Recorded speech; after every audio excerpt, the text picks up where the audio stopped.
My name is Ayan Garrett, here to deliver a policy brief. Proposal to eliminate tax breaks for owners of chemical companies as a means of deterring site development or mitigating the effects of their operation in predominantly minority or low socioeconomic communities. The problem of health inequities.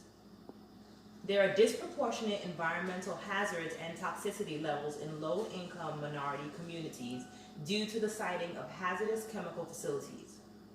The patience exercised in the last few decades has not yielded necessary results with regard to the siting of toxic facilities.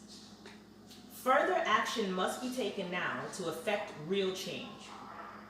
Low-income minorities, being African American, Latinos, and Native Americans, are negatively impacted by policies which do not do good enough of a job of restricting the siting of hazardous facilities. Proposed policy. With regard to the siting of hazardous facilities in compromised communities, there should be an immediate elimination of any and all federal, state, and local tax incentives, as well as it being made mandatory for potential developers to get approval from the residents of such communities in a comprehensive manner prior to being given the okay for construction to begin. Health inequities resulting in environmental injustice. There has long been a history in the United States of those of low socioeconomic status and particularly ethnic minorities being victims of environmental justice and environmental racism.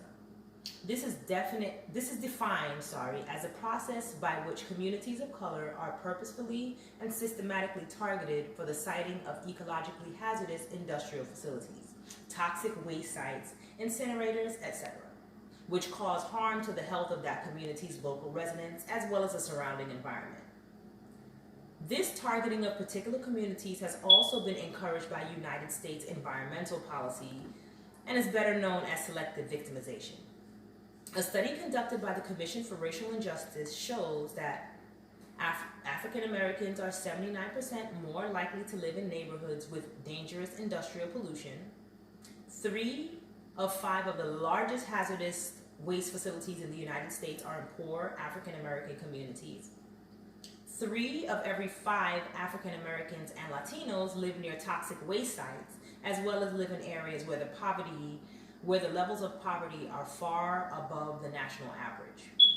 Of the nation's 5 largest hazardous waste landfills, 3 of them are located in areas that consist primarily of African Americans of the lowest socioeconomic status. About half of Native Americans live in communities with an uncontrolled toxic waste site. Low-income children of color are more likely to be exposed to asbestos, lead, and other dangerous substances.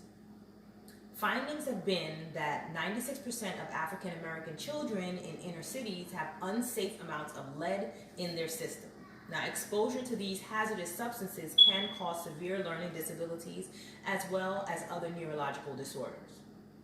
The 2 dominant factors in the siting of hazardous chemical facilities have historically been cost effectiveness and the extent to which opposition to its development is voiced.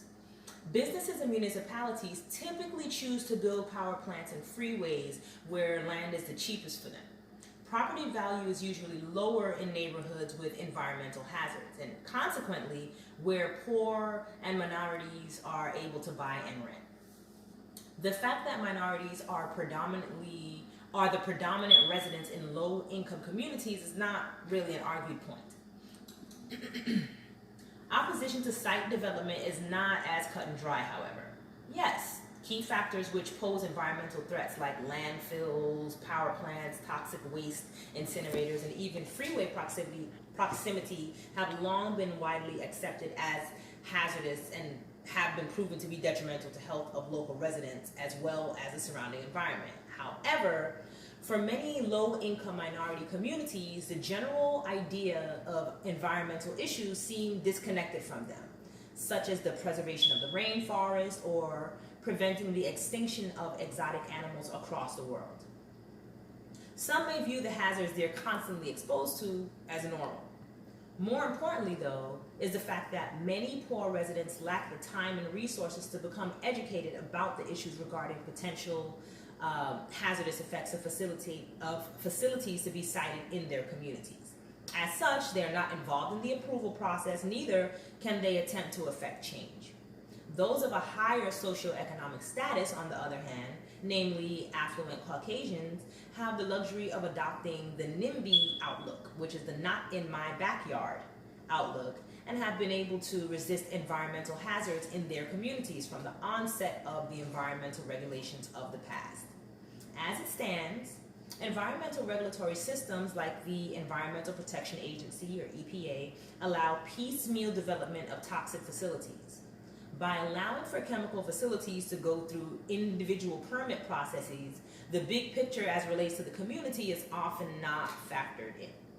Furthermore, the different local and state zoning environmental agencies, environmental regulatory bodies rather, are ill-equipped to address the potential dangers of the cumulative effects of long-term exposure to these toxins. Additionally, although violators of environmental regulations are fined from time to time, the large tax relief they receive basically makes the fines of none effect.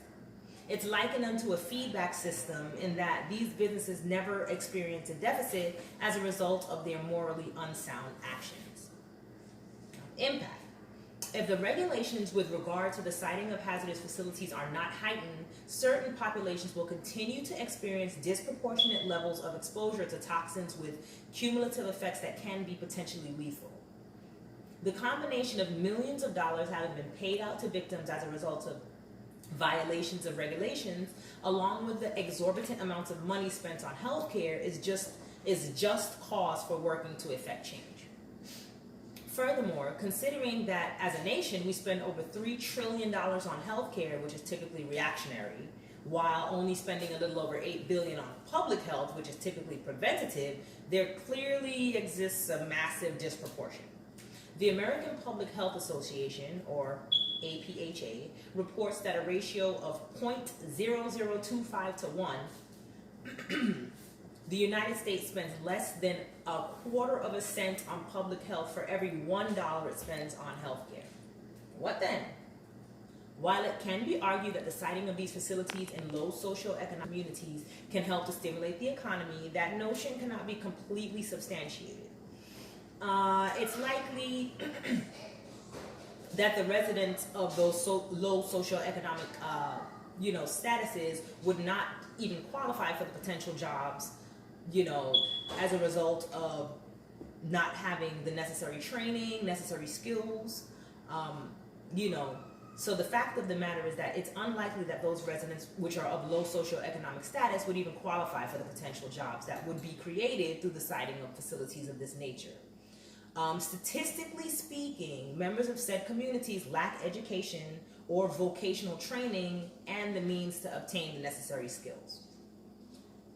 Now, the solution. In addition to disqualifying potential developers of hazardous facilities in communities which are already compromised from receiving tax breaks of any kind, business entities looking to site such facilities in a compromised community must ensure themselves against any hazardous leaks or spills that could potentially occur as a result of the facility's operation, enter into a partnership with said community where benefits are offered upfront as a means of offsetting the hazards that are likely to arise from its operation, offer a percentage of the residents of such communities with skills training as well as employment, make available child care facilities, or a child care facility rather, as well as a recreational facility in the community to assist working parents.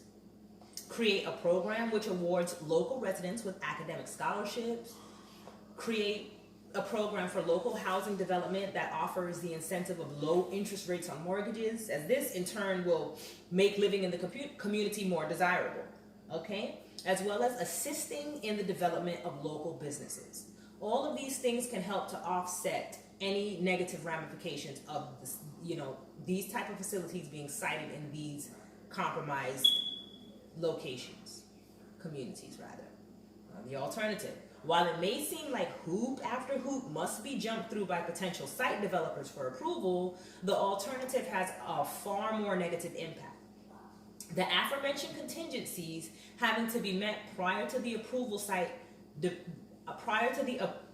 of site development in compromised communities pale in comparison to the tens of millions of dollars spent on legal costs by companies trying to be approved and obtain licensing for their potentially hazardous facility.